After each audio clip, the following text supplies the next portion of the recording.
الٹی سیدھی لکیریں کھینچ کر کاغذ پر چند نکات تحریر کیے، اسے یقین دلایا کہ میں بہت بڑا منجم ہوں، رمال اور عامل ہوں۔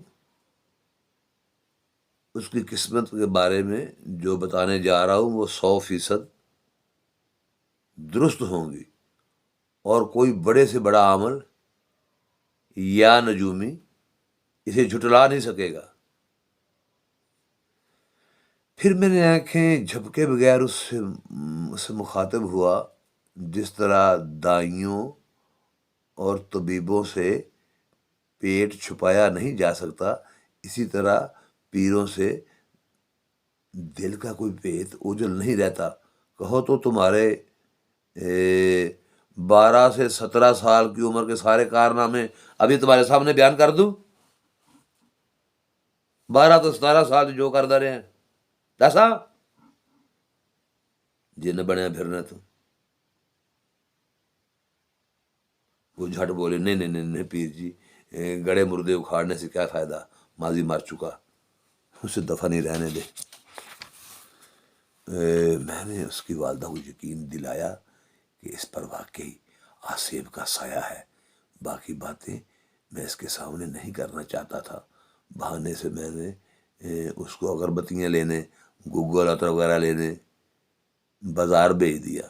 اس کے جانے کے بعد میں نے اس لڑکی سے جس کا نام بشیرہ تھا کہا کہ تم پر کسی جن یا آصف کا سایہ نہیں ہے، میں نے تمہاری بیماری کی جڑ پکڑ لی ہے۔ اب بتاؤ اصل معاملہ کیا ہے، والدین سے تمہارا کیا مطالبہ ہے؟ وہ تھوڑی دیر سر نیوڑائے، آنکھیں موندے، شاید یہی سوچتی رہی کہ پیر صاحب پر اصل حقیقت واضح کر دی جائے یا کوئی جھوٹ موٹ بہانہ گھڑ لیا جائے۔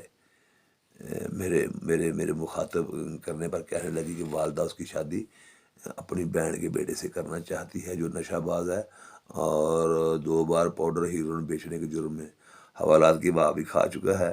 عمر میں مجھ سے 6-7 سال بڑا ہے۔ سیاہ فام ہونے کے ساتھ ساتھ وہ کانا بھی ہے۔ اسی وجوہات کی بنا پر مجھے یہ رشتہ پسند نہیں ہے۔ دوسری طرف والد صاحب کی خواہش ہے کہ میری شادی اپنے بھتیجے سے کر دے جو BA پاس ہے، لیکن میرا بڑا بھائی اس رشتہ کی مخالفت کرتا ہے کہ وہ کہتا ہے کہ اگر رشتہ فام ہوا تو پھر کاروبار چھوڑ کر دفع ہو جائے گا، اور میری والدہ کا طرفدار ہے۔ پیر لوگ اپنے زیر علاج مریضوں کی بھنک لیتے رہتے ہیں۔ میں نے بھی اپنے ذرائع سے پتہ لگا لیا کہ اس لڑکی کا پپو نامی لڑکے سے جرانہ ہے، جو میں نے تلخ لہجہ میں اختیار کرتے ہوئے کہا، وہ پپو والی بات کیا ہے؟ پپو کون ہے؟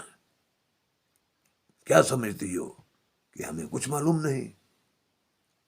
ہم تو یہ تک جانتے ہیں کہ تم آج کھا کر کے آئی ہو۔ وہ سر کھجاتے ہوئے بولی، جی میں نے پہلے ہی کہا تھا کہ گڑے مردے اکھاڑنے سے کچھ حاصل نہیں۔ 1-2 بار گلی میں سامنے ہوا تھا، اس نے ایک لڑکے کے ہاتھ میں میرے لیے انگوٹھی بھجوائی تو میں نے واپس کر دی۔ محبت کے علاوہ کچھ اور بھی مانگتا تھا، میں نے قطع طلب کر لیا۔ اب پیغام بھجواتا ہے کہ مجھے اغوا کر کے لے جائے گا۔ خدا کی قسم پیر صاحب، میں نے اسے کبھی کوئی اپنا عضو مس کرنے نہیں دیا، ہاتھ نہیں لان دیتا۔ ایک رات وہ ہمارے کوٹھے پر چڑھ آیا تھا جہاں میں سو رہی تھی۔ میرے بھائی نے اسے دیکھ لیا اور شور مچا دیا، لوگوں کے آنے تک وہ بھاگ گیا اور میں بدنام ہو گئی۔ میں نے اس پر لعنت بھیجتی۔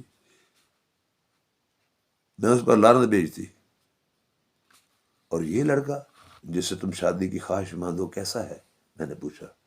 جی میرے چچا کا بیٹا، عقیل، پلے مانس، شریف، ایماندار، نمازی، محنتی اور اپنے کام سے کام رکھنے والا۔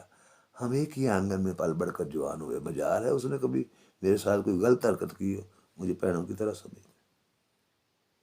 میں نے اس کی بات ٹوکتے ہوئے کہا، بہنوں سے تو شادی نہیں ہوتی نا، تو کیا تم اپنے بھائی سے شادی کرو گے؟ وہ کانوں کو ہاتھ لگاتے ہوئے کہنے لگی، جی خدا معاف کرے، شریعت میں تو صرف حقیقی یا رضائی بیان سے نکاح ممنوع ہے۔ ہمارے ہاں لڑکیاں اپنے ہم سن لڑکوں کو بھائی کہہ کر مخاطب کرتی ہیں جو حقیقی بھائی نہیں ہوتے۔ اس طرح لڑکے بھی انہیں بہن کہہ کے پکارتے ہیں، لیکن جب ان میں سے کسی ایک کے ساتھ نکاح ہو جائے تو ان میں میاں بیوی والا رشتہ قائم ہو جاتا ہے۔ تو کیا آپ اب بھی کہیں گے کہ بہن بھائی یا بھائی بہن نے نکاح کر لیا؟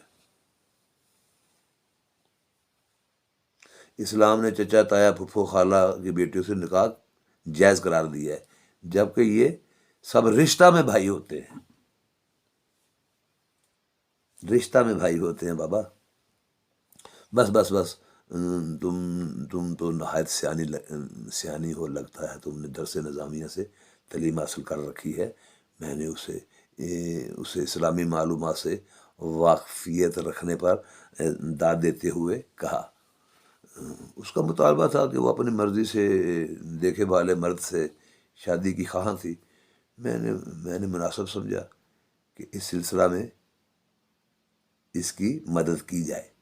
میرے سامنے اب مسئلہ صرف اس کی والدہ بھائی کو رضامند کرنے کے متعلق تھا۔ تھوڑی دیر سوچنے کے بعد میں نے کہا کہ اگر تم پسند کرو تو ہم دونوں مل کر ایک ڈرامہ کھیلتے ہیں۔ بولی، پہلے بھی تمہیں ڈرامہ ہی کھیل رہی تھی، اب آپ جو حکم کریں سر ماتھے پر۔ میں نے کہا، میں ظاہر کروں گا کہ تم ایک بہت بڑے جن کے چنگل میں پھنسی ہو اور تم ایک ہفتہ تک خود پر دورے طاری کرتے رہنا، دورے پڑتے رہنے چاہیے۔ اگلے ہفتے ڈرامہ کا سین بدلیں گے۔ میں نے بشیرہ کو اگلے ہفتے لایا عمل اور ڈرامے کے ڈائلاگ سمجھا دیے ہیں جی۔ اتنے میں اس کی والدہ نے اگربتیاں اور عطر کی شیشی لا کر میرے سامنے رکھ دی۔ میں نے کاغذ کے 7 فتیلے بنائے اور انہیں 7 اگربتیوں میں لپیٹ کر ہر رات ایک اگربتی دہکا کر اس کی دھونی اس کے پورے بدن کو دی جائے۔ اس کی والدہ پوچھنے لگی، اس عطر کی شیشی کا کیا کرنا ہے؟ میں نے کہا، یہ ہر وقت اس کی جیب میں رہنی چاہیے۔ بولی، کنواری لڑکیوں کے لیے خوشبو ممنوع ہے۔ میں نے پوچھا کیوں؟ کہنے لگی، اس سے تو جن چپٹ جاتے ہیں۔ میں نے کہا، وہ تو پہلے ہی اسے چمٹے ہوئے ہیں۔ پھر میں نے فوری طور پر جناتی فلسفہ وضع کرتے ہوئے کہا، دراصل جنوں کو خوشبو بہت پسند ہے۔ اگر یہ خوشبو استعمال نہ کرے گی تو جن کیسے حاضر ہوگا؟ ہم مفت میں سلیمان کی دہائی دیتے رہ جائیں گے۔ میری بات سن کر وہ خاموش ہوگی۔ میں نے مزید کہا، یہ جو اگربتیاں پیکٹ میں بچ گئی ہیں، ان میں سے 7 اگربتیاں اپنے گھر میں ہر روز دہکاتے رہنا۔ میں نے اس کی والدہ کو متنبع کر دیا کہ میں نے جو عمل کیا ہے، اس کے نتیجہ میں اس کی بیماری اور کر آئے گی اور اسے پہلے سے زیادہ دورے پڑتے رہیں گے۔ ہمارا طریقہ ہے کہ ہم اپنے پہلے بیماری کو پوری طرح مریض پر طاری کر دیتے ہیں اور پھر اس کا علاج کرتے ہیں۔ پہلے بیماری کو پوری طرح طاری کرتے ہیں، پھر اس کا علاج کرتے ہیں۔ طریقہ علاج بھی خود۔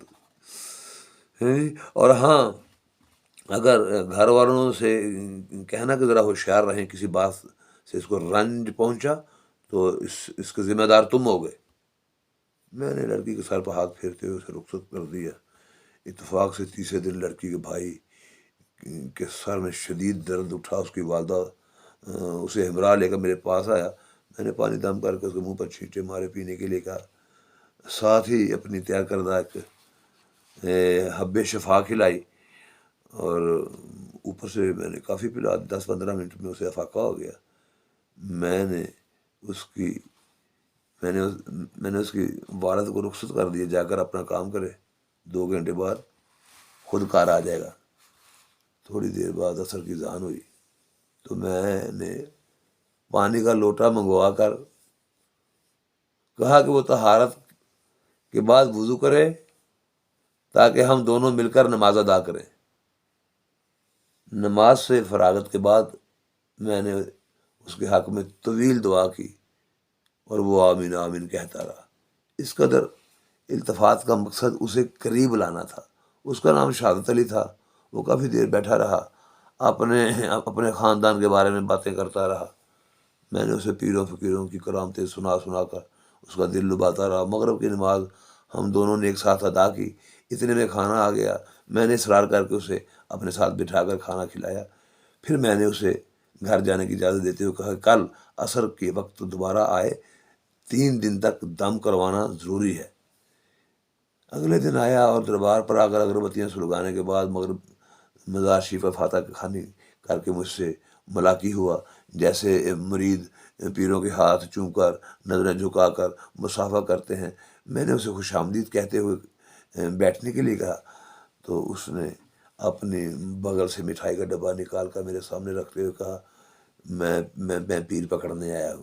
میں نے مسکراتے ہوئے کہا بھائی میں بوڑھا آدمی ہوں، بھاگ نہیں سکتا، تمہارے آگے لگ کر دوڑا تو اجاز نقشی کی طرح تو مجھے 4 قدم میں پکڑ لو گے، شور مچ جائے گا، پیر پکڑا گیا۔ میں بوڑھا بندہ، میں نہیں ناچ سکتا۔ وہ ہکا بکا بولا جی کیا مطلب، میں سمجھا نہیں۔ میں نے اسے پیر پکڑنے والی حکایت سناتے ہوئے بتایا کہ پیشہ ور پیر صاحبان سال میں 1 2 یا 3 4 بار اپنے گھر میں آٹا ختم ہونے کے قریب مریدوں کے ہاتھ جاتے ہیں تاکہ ان سے نظر نیاز بٹور کر اپنے گھر کا نظام چلائیں۔ اور اسی قسم کے پیر صاحب اپنے ایک مرید کے گھر پہنچے تو وہاں ان کی موت کے دن جمع ہو گئے۔ ایک گبرو جوان ہٹا کٹا چھوکرا اٹھ کر کہنے لگا میڈا جی کریندہ ہا پے کہ میں پیر پھدا، میڈا جی کریندہ پہ ہائی کہ میں پیر پھدا، یعنی کہ میرا دل چاہتا ہے کہ میں پیر پکڑوں، یعنی مرید ہو جاؤں۔ پیر صاحب نے کہا کہ بیٹا جاؤ اور رات بھر تیل کی مالش کرنا، صبح 10 بجے گاؤں کے باہر پیر پکڑنے کا اکھاڑا لگے گا۔ اگلے دن گاؤں کے سب لوگ گاؤں کے باہر ایک چٹیل میدان رڑی میں پیر پکڑنے کا تماشا دیکھنے کے لیے جمع ہوئے۔ جانگلیاں پیر پھاڑ دینا، میں پیر پھدوں گا۔ تو پیر صاحب نے لنگوٹا کس کر میدان میں اترے اور پیر پکڑنے والے چھوکرے کے ہاتھ پر ہاتھ مارتے ہوئے بھاگ اٹھے، آپ آؤ پکڑ لو۔ پیر صاحب بوڑھے تھے، پکڑنے والا نوجوان کبڈی میں مد مقابل کو کینچی مار کر وہیں تار لینے والا۔ اس نے پہلے پیر صاحب کو مہلت نہ دی، جتنا بھاگ سکتے تھے بھاگ لیں۔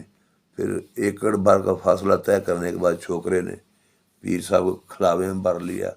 حاضرین نے تالیاں بجا دی، پیر پکڑے آ گیا۔ آشو چنگڑ نے پیر پھد لیا، آشو چنگڑ نے پیر پکڑ لیا۔ ارے آشو چنگڑ نے پیر پکڑ لیا بھائی،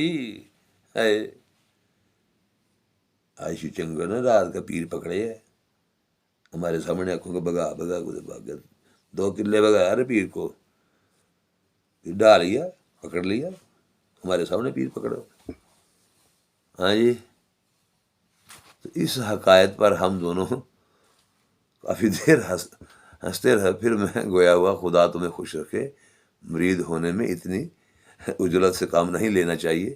کہتے ہیں نا کہ پانی پیے پون کے تو مرشد پھڑیے چن کے۔ پہلے اچھی طرح دیکھ بھال لینا کہ جس کے ہاتھوں میں ہاتھ دینا ہے وہ ہاتھ تھامنے کے قابل بھی ہے یا نہیں۔ اور کچھ روز توقف کرو، اور پھر اگر تمہارا جی مانا تو مرید ہو جانا، ورنہ میں تمہیں ایک کامل پیر بتاؤں گا۔ اور ہاں، یہ بات دھیان میں رکھو، بیعت ہونے کا مطلب ہے کہ خود کو پیر کے ہاتھوں بے کر دینا، فروخت کر دینا۔ کہنے لگا سب قبول ہے، آپ مجھے بیعت کریں۔ اور میں نے کہا عارضی طور پر تم خود کو میرا مرید تصور کرو، باقاعدہ بیعت کی رسم آئندہ جمعہ شب کے روز تمہارے ساتھ تمہارے پیر بھائیوں کی پھر بھی موجودگی میں انشاءاللہ ادا کریں گے۔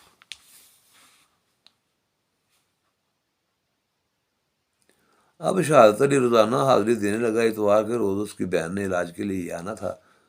میں نے ایک روز قبل شہادت علی سے کہا کہ وہ اس کی بہن، والدہ اور سب مل کر آئیں، اور ان کے سب کے سامنے جنوں کی حاضری ہوگی۔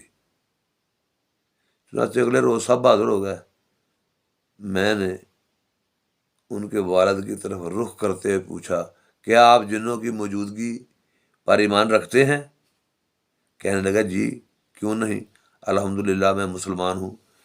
جنوں کا ذکر قرآن مجید میں ہے، اور ایک پوری صورت موجود ہے ان کے بارے میں، اس لیے میرے نزدیک جنوں کا انکار کرنے والا کافر ہے۔ شہادت علی بشیرہ کا بھائی، جو کچھ عرصہ درسہ نظامیہ کا طالب رہ چکا تھا، بولا پچھلے سال ضلع فیصل آباد کے ایک گاؤں موضع مٹھیاں والا ضروری کام کے سلسلے میں گیا تھا۔ جمعہ کی نماز میں نے پیر محمد اسلم شاہ کاظمی کے پیچھے ادا کی تھی، سرکار کے پیچھے ادا کی تھی۔ انہوں نے اپنے خطبہ میں بتایا تھا کہ جن حضرت آدم علیہ السلام کی تخلیق سے 60,000 پہلے پیدا ہو چکے تھے، اللہ تعالیٰ نے پہلے فرشتے اور پھر جن پیدا کیے تھے۔ پیر صاحب موصوف نے سورہ الحجر کی 27ویں آیت کا حوالہ دیتے ہوئے کہا کہ ترجمہ یوں بیان فرمایا کہ جنوں کو اس سے پہلے دھوئیں کی آگ سے پیدا کیا گیا تھا۔ بشیرہ کا باپ کہنے لگا جن مسلمان بھی ہوتے ہیں اور کافر بھی، یہ کافر اور شریر جن ہی ہیں جو لوگوں کو نقصان پہنچاتے ہیں اور عورتوں کو خصوصاً چمٹ جاتے ہیں۔ میں نے کھنکارتے ہوئے کہا یہ انہی شریر جنوں میں سے ہے جو بیچاری بشیرہ کو آن چمٹا ہے۔ آج ہم اس کی خبر لیں گے، اگر ظالم، منکر، گستاخ، بے حیا، بے پیر راہ راست پر نہ آیا تو اسے جلا کر بھسم کر دیں گے۔ پھر میں نے اعلان کیا کہ اب بشیرہ جنات کی چوکی بھرنے جا رہی ہے۔ پیروں کی اصطلاح میں چوکی سے مراد حاضری جنات کی حاضری کا عمل، آصیب زدہ کے سامنے جنات کا حاضر ہونا، جنات کو حاضر کرنے کے لیے عامل جو عمل کرتا ہے اسے چوکی دینا یا چوکی پرنا کہتے ہیں۔ چوکی کے مختلف طریقے ہیں۔ کوئی آصیب زدہ مریضہ کو اپنے سامنے بٹھا کر اسے اپنی زلفیں کھولنے کے لیے کہتا ہے۔ ڈھولکی بجانے والی عورتیں، کوئی نعت خواں قوالی، کوئی معرفت کا گیت گاتی ہیں، تو گیت کی لے تیز ہوتی ہے تو عامل کچھ پڑھ پڑھ کر اس پر پھونکے مارتا ہے تو وہ وجد میں آ کر حال کھیلنے لگتی ہے۔ بعض اوقات وہ اٹھ کر ناچنے یا دھمال ڈالنے لگتی ہے۔ جوش سرد ہونے پر وہ زمین پر گر جاتی ہے۔ اب عامل اس پر سوال جواب کرتا ہے۔ مریضہ کی آواز سے یہ تاثر پیدا ہوتا ہے کہ جن اس کی زبان سے بول رہا ہے۔ بعض عامل حضرات حاضری کے لیے چمٹا چھیننے یا پرات بجانے والوں کو بلاتے ہیں، اور یوں بھی ہوتا ہے کہ مریض یا مریضہ کو فرش پر لٹا کر اوپر چادر ڈال دی جاتی ہے، اور اس پر اپنے سجیشنز کے ذریعے تنظیم طاری کر دیتے ہیں۔ اب کوئی منتر یا کلام پھونکتے ہوئے کہتے ہیں کہ جن حاضر ہو گیا، میں جو سوال پوچھوں گا جن تمہاری زبان سے جواب دے گا۔ چوکی کی غرض سے میں نے حجرہ میں اگربتیاں سلگانے کا حکم دیا۔ بشیراں اس کے لواحقین کو دروازہ بند کر کے دیوار سے لگ کر خاموشی سے بیٹھے رہنے کا حکم دیا۔ حجرہ اگربتیوں سے کی مہک سے دھواں دھار ہو گیا تو میں نے بشیراں کی چٹائی پر لیٹنے کے لیے کہا۔ اس پر سیاہ رنگ کی ایک چادر اڑا دی اور اس کے سرانے گوگل دہکانے کے بعد میں نے اسے سجیشن دیتے ہوئے کہا کہ تم پر چند لمحوں کے بعد تنویم طاری ہو جائے گی۔ تم اپنی غور سے میری باتوں کے علاوہ کسی کی بات نہیں سن پاؤ گی۔ میری آواز کے علاوہ تم دوسری آواز نہیں سن پاؤ گی۔ میں کلام پڑھوں گا تو جن حاضر ہو جائے گا اور تمہاری شخصیت معدوم ہو جائے گی۔ جن تمہاری زبان بولے گا۔ پھر میں نے پانی پر 3 پھونکے مارتے ہوئے پانی اس پر چھڑکا اور بلند آواز سے پڑھنا شروع کیا۔ یا معاشر الجن والانس یا معاشر الجن والانس الارواح بحق یا سلیمان علیہ السلام من داؤد علیہ السلام احضروا احضروا احضروا۔ یہ کلام 3 بار پھونکنے کے بعد میں نے احمقانہ لہجے میں کہا، تو کون ہے جس نے اس بیچاری کو اپنے چنگل میں جکڑ رکھا ہے؟ جواب ملا، میں جنوں کا سردار تام غرغاش ہوں، تام غرغاش ہوں، تام غرغاش ہوں۔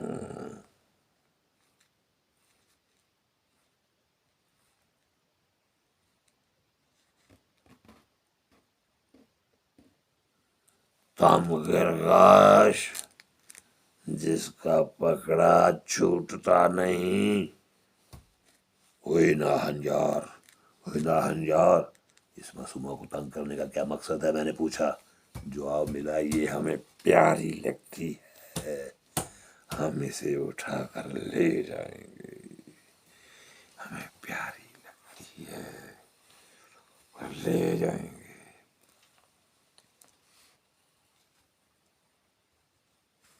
میں نے تاؤ میں آ کر کہا، تم کون ہوتے ہو اس کو اٹھا کر لے جانے والے؟ یہ کوئی لاوارث تو نہیں، ہم تم کو جلا کر راکھ کر دیں گے۔ اس نے جواب دیا، ہم آتشی مخلوق ہیں، آگ کو کیا جلائے گی؟ میں نے کہا، اگر تم آتشی ہو تو یہ خاکی بھلا آگ اور مٹی کا آپس میں کیا تعلق؟ یہ انسان ہے اور تم جن ہو، یہ انسان ہے اور تم جن ہو، تم اس سے شادی نہیں کر سکتے نا۔ اسے لے جا کر کیا کرو گے؟ آواز آئی، میں اسے مکھی بنا کر ڈبیا میں ڈال کر رکھوں گا، آنکھیں دید کو ترسنے لگیں گی تو اسے پھر سے انسان بنا کر اپنے سامنے بٹھا لیا کروں گا۔ میں نے تحکمانہ لہجے میں کہا، تو ہماری طاقت سے واقف نہیں،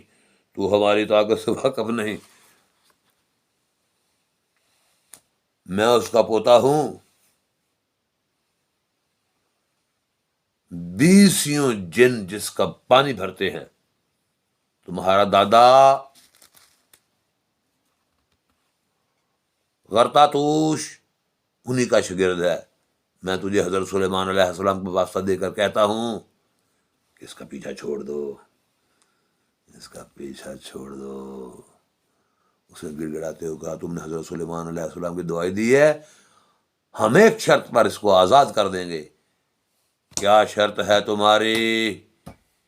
کیا شرط ہے؟ میں نے کڑک کر بولا۔ اس نے کہا، کیا تم یہ میری شرط پوری کرانے کی ضامن بنتے ہو؟ میں نے بشیرہ کے لواحقین سے پوچھا، کیا اس کی شرط پوری کرو گے؟ جن دی جو ہن شرطیں پوری کرو گے.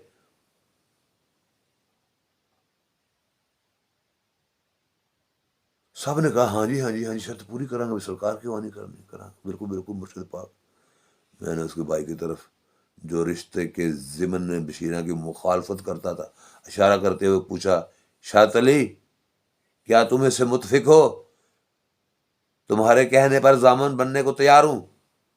شاط علی بولا، حضور منظور ہے، میرا خدا ضامن. میں نے جن کو مخاطب کرتے ہوئے کہا، بولو تم غیر غش تمہاری کیا شرط ہے؟ میں ضامن ٹھہرا.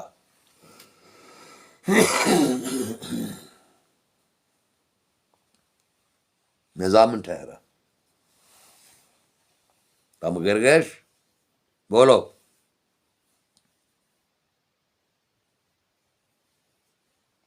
اس نے جواب دیا، ہم اس سے محبت کرتے ہیں، اس لیے چاہتے ہیں کہ یہ عمر بھر خوش رہے اور کوئی اسے آزار نہ پہنچائے.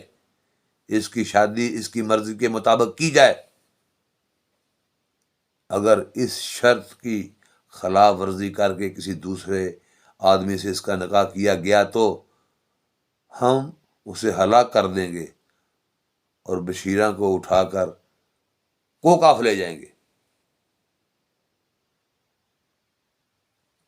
ہم ہلاک کر دیں گے اور بشیرہ کو اٹھا کر کوکاف لے جائیں گے. میں نے جواب دیا، ٹھیک ہے، تمہاری شرط پر من و امن عمل کیا جائے گا. اب تم خیر سے رخصت ہو جاؤ. بولا، میں جا رہا ہوں. اور ایک دلدوز چیخ مارنے کے بعد 15 منٹ کے لیے بے ہوش ہو گئی. خدا حافظ کہہ کر اتنے میں بشیرہ نے ایک زور سے چیخ ماری کہ سب کے دل دہل گئے، حجرہ ہل گیا. ٹھیک 15 منٹ کے بعد میں نے پانی کی چھینٹیں دیتے ہوئے کہ بیٹی کلمہ پڑھ کر اٹھ بیٹھو. وہ اٹھ کر بیٹھی تو اس نے بڑھ کر ماں نے بڑھ کر گلے لگا کر آنسو بہانے لگی. تب مگر گش جن تو جان چھوٹ گئی. بہن نے بھی سر سے پیار دیتا. اس کے بعد اس نے میری قدم بوسے کی مبارکباد پیش کرتے ہوئے میں نے ان کو رخصت کیا. بشیرہ دلیس سے باہر قدم رکھتے ہوئے اپنے والد سے مخاطب ہوئی، ابو جی پیر صاحب کا ہدیہ. ہاں ہاں بیٹی مجھے یاد ہے، تم گھر چلو، میں پیر صاحب کو سے نمٹ کا آتا ہوں. ابھی تو ایک ادھار بھی میں نے چکانا ہے. اس کے والد نے جیب سے 20,000 روپیہ نکال کر میرے قدموں میں رکھتے ہوئے کہا، پیر جی آپ کا بہت بہت شکریہ، یہ حقیر سا نذرانہ قبول کریں. میں نے ایک دو بار کہا، نہیں چوری صاحب رہنے دے، بشیرہ بھی تو میری بیٹی ہے. اس نے زیادہ اصرار کیا تو میں نے کہا کہ وہ رقم اپنے پاس رکھے، اپنی نگرانی میں دربار شریف کے فرش پر سنگ مرمر کی ٹیلیں لگوا دے. اگلے روز شہادت علی اور اس کا والد شیردار بھینس لے کر آ پہنچے. میں نے کہا کہ ہمارے پاس تو اس کو باندھنے کے لیے جگہ بھی نہیں ہے، آپ اسے امانت سمجھ کر لے جائیں اور ہر صبح شام 2 کلو دودھ ہمیں آستانہ پر بھیج دیا کریں. بشیرہ کی شادی ہونے پر یہ بھینس ہماری طرف سے بطور جہیز اس سے تحفہ میں دے دی جائے. 1 ہفتے کے اندر اندر بشیرہ کی منگنی اس کی مرضی کے مطابق اس کے چچا زاد سے ہو گئی اور 3 ماہ بعد دونوں رشتہ زوجیت میں منسلک ہوئے. کوشش کی ہے میں نے کہانی سنانے کی اور یقیناً آپ نے اس کو انجوائے کیا ہوگا. کیمرے کی وہ سیٹنگ بہتر نہیں رہی میرے خیال میں، لائٹ کا بھی مسئلہ رہا ہے. بہرحال جیسی بھی ہے قبول کرے، میں کوشش کرتا رہوں گا آپ کی خدمت حاضر ہو کے کوئی حصہ